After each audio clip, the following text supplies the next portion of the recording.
Olá, meu nome é Iago Freitas, eu sou advogado, especialista em legislação de controle de armas e hoje eu estou aqui, pessoal, mais uma vez para trazer informação, para debater um pouquinho a respeito de um caso prático que aconteceu esses dias, de um CAC, que teve uma busca e apreensão por outro motivo realizada em sua residência e foi preso, isso mesmo, pessoal, preso, e levado as suas munições e o seu acervo para a delegacia, sob suspeita de cometimento de crime, de posse irregular de arma de fogo, tá?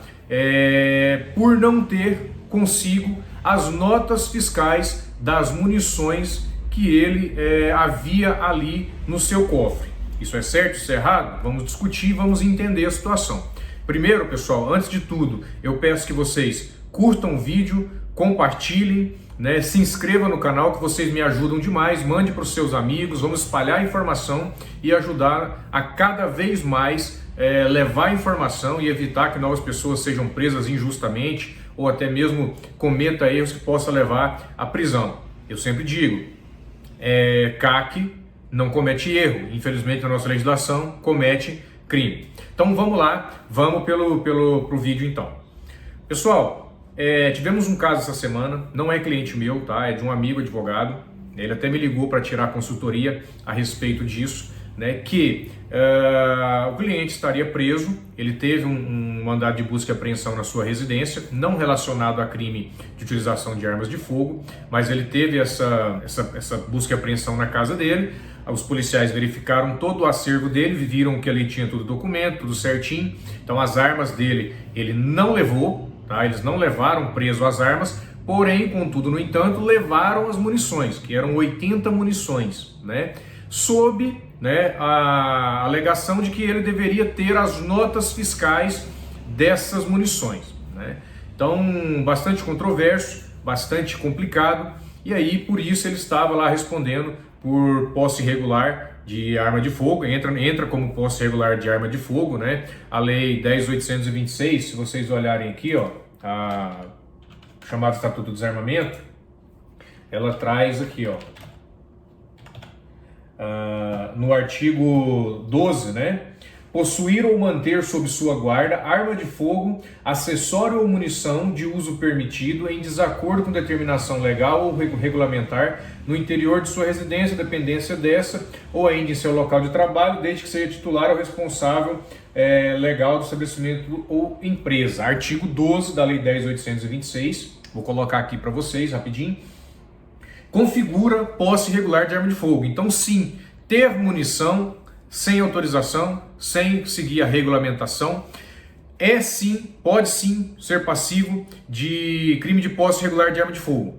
Então, eu sempre vejo pessoas, por exemplo, às vezes uma munição de 380, de outro calibre que eu não tenho apostilado, e a pessoa pergunta, posso levar uma munição dessa, como recordação, como para deixar ali numa coleção?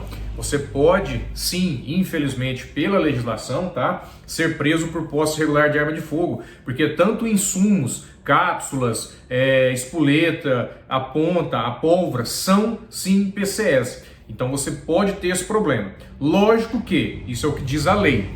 Na jurisprudência, já há entendimento do STJ, do Superior Tribunal de Justiça, que a posse de apenas munição ou insumo que seja, sem a arma e etc e tal, é caso atípico.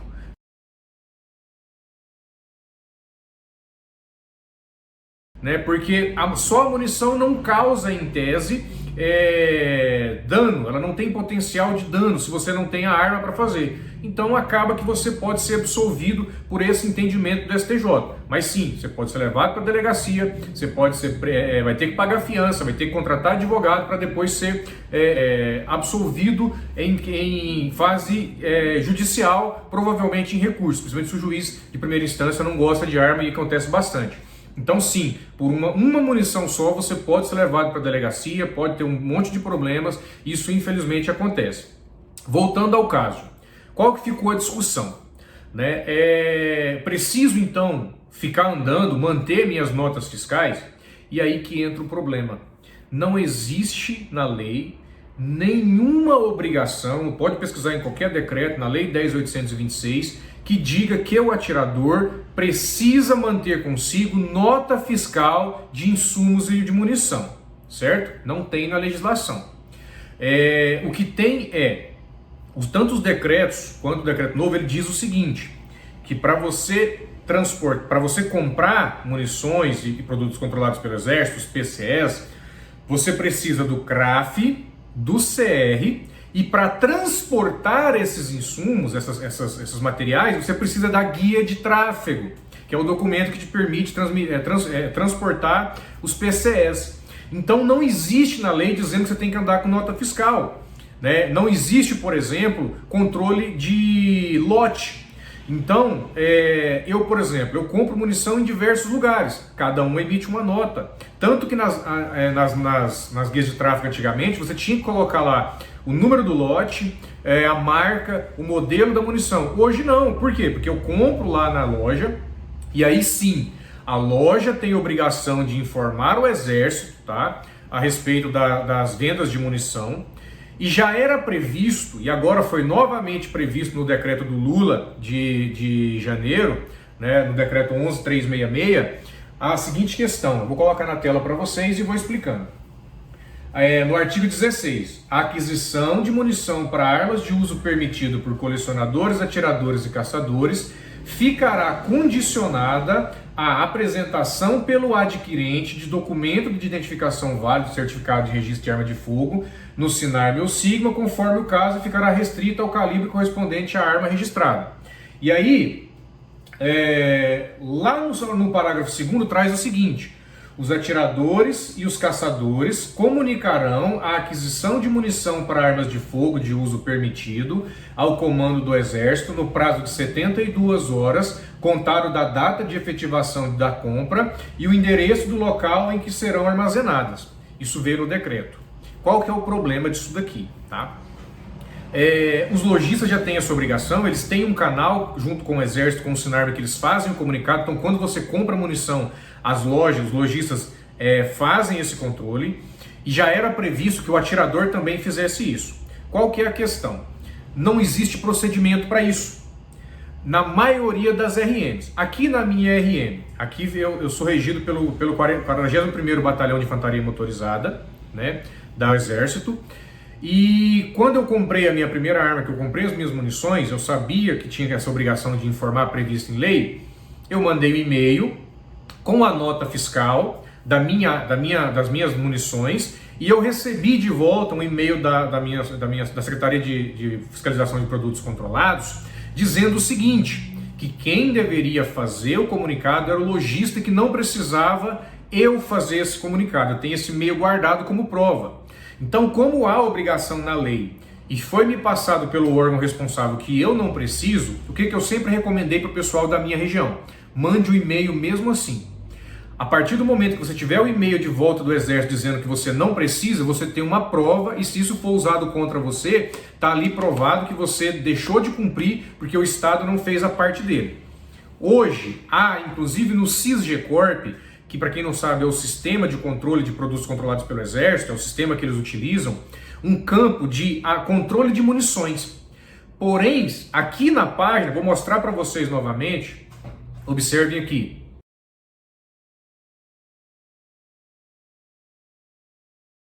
Está uma notícia informando que ainda não foi implementado esse sistema. Se você entrar no site da sua região militar, vou mostrar novamente aqui, vou jogar aqui para vocês verem na tela e vou lendo para vocês. Vejam só, tá aqui da quinta região militar, né? E aí aqui está escrito o seguinte, tem um tutorial de como você faz essa aquisição.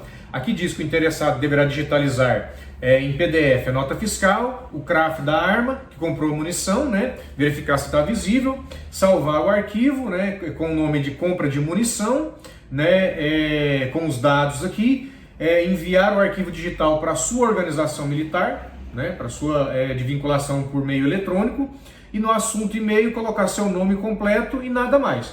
Após enviar o e-mail, aguardar a confirmação em até 5 dias úteis. Caso não receba a confirmação, compareça ao balcão trazendo a nota fiscal e seu CRAF.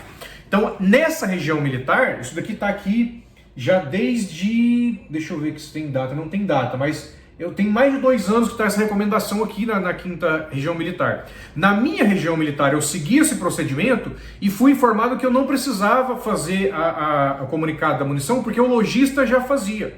Porém, isso hoje está sendo usado contra meu cliente. Né? Contra meu cliente não, contra o cliente desse meu colega. Então, diante disso, fica aquela dúvida. Quem é meu cliente sabe do seguinte: eu sempre instruo por excesso de caução. Porque na questão envolvendo armas de fogo, tá? Não há interpretação positiva. Tá? Sempre tem sido interpretado pela justiça, pelo delegado, pelos policiais, de forma restritiva. Então, se tem lá a obrigação de você fazer e a sua RM não tem o procedimento, não é culpa sua, mas você precisa produzir provas, então sempre faça o envio. E o que eu faço? Eu sempre guardo. Eu tenho todas as notas fiscais de todas as munições que eu comprei, porque a lei diz que você tem que manter documentos por até 5 anos, então eu mantenho, certo? Então, com base nisso, provavelmente esse rapaz vai ser absolvido. Eu já encaminhei esse e-mail para o colega advogado usar como prova, né? E provavelmente ele vai ser absolvido, mas ele foi preso, foram presas essas munições, ele está respondendo por posse irregular de arma de fogo por não ter essas notas fiscais. E aí tem outras questões de defesa, que a única coisa que a lei diz é que para transportar essas munições, a lei diz que não diz que você tem que manter nota fiscal, ela diz que você tem que comunicar. E aí eu vou mais além. Por exemplo, as munições recarregadas. Você não tem nota de munição recarregada. Você que faz recarga, né? Você compra os insumos, você tem as notas fiscais dos insumos. Né? Mas, por exemplo, estojo, você reutiliza, pontas são genéricas, não tem demarcação, etc. e tal. A única coisa que é mais controlada é pólvora e espoleta. Então você guarda as notas fiscais dos insumos por via de dúvidas, para você ter um excesso de cuidado. Mas não existe na lei que você comprove isso. Quando você estiver transportando para o clube, para o seu local de caça, esses materiais, a guia de tráfego, o CRAF e o CR é o que garantem a legalidade desse material, entendeu? Mas, por excesso de caução, eu sempre indico que guarde o comprovante dessas munições, porque pode acontecer uma situação ilegal dessa e você já tem uma prova pré-constituída. Então esse rapaz foi preso por esse motivo. Caberia essa prisão? Não. Como eu disse, mesmo que ele não consiga resolver isso ali de forma mais tranquila no judiciário, ele vai ser absolvido em outra instância, porém, pode ser que ele responda um processo administrativo junto ao Exército e perca o CR arbitrariamente. Então, por isso, pessoal, se atentem, guardem todos esses documentos. Eu conheço muita gente que não tem a nota fiscal da arma. Por quê? Porque a lei não diz que você precisa. A partir do momento que expediu o CRAF, a nota fiscal não serve para nada. Você tem que ter CR, CRAF e, se você estiver transportando, guia de tráfego, assim como seus documentos pessoais. Porém, isso pode ser usado arbitrariamente como você. Então eu tenho nota fiscal de todas as minhas armas guardadas. Inclusive no recadastramento teve muita gente que teve problemas justamente por conta disso, porque não tinha nota fiscal para informar a Polícia Federal. Depois de um tempo eles liberaram para fazer 100. Mas é sempre importante você guardar esses documentos por pelo menos 5 anos. Vai que dá um problema, vai que o Exército precisa te fiscalizar, vai que a Polícia Federal precisa verificar. Você correr atrás disso como lojista pode ser inviável, pode ser que você nem se lembre onde você comprou. Eu comprei munição em diversas lojas, né? Porque eu estou viajando, eu acho um preço legal, eu vou lá e compro. Então, muitas vezes a pessoa não guarda a nota fiscal. Eu peço a nota fiscal, eu guardo o comprovante comigo por excesso de caução. Mas não, você não precisa carregar nota fiscal de toda a munição junto com você. Porém, eu recomendo. Então, pessoal, foi isso. Tomem cuidado. Nesse ano, a perseguição contra a CAC está muito maior. Estão caçando CR por motivos imbecis que não deveriam acontecer, mas estão acontecendo, estamos sofrendo essa perseguição. Então, quanto mais você se precaver, quanto mais você se guardar, melhor. Qualquer coisa, estou à disposição para tirar demais dúvidas. Pode mandar nos comentários, pode procurar nas redes sociais, que eu faço o possível para responder. E se você gostou, novamente, curta, compartilhe o vídeo, se inscreva no canal. Tamo junto nessa aí, tá, pessoal? Agradeço demais pela sua audiência, pela sua paciência e não vamos ser presos por esses motivos, não vamos evitar aí de gastar horrores com advogado, com processo, responder processo, ter risco de perder o seu CR, não vamos facilitar. Certinho, pessoal? Forte abraço e tchau!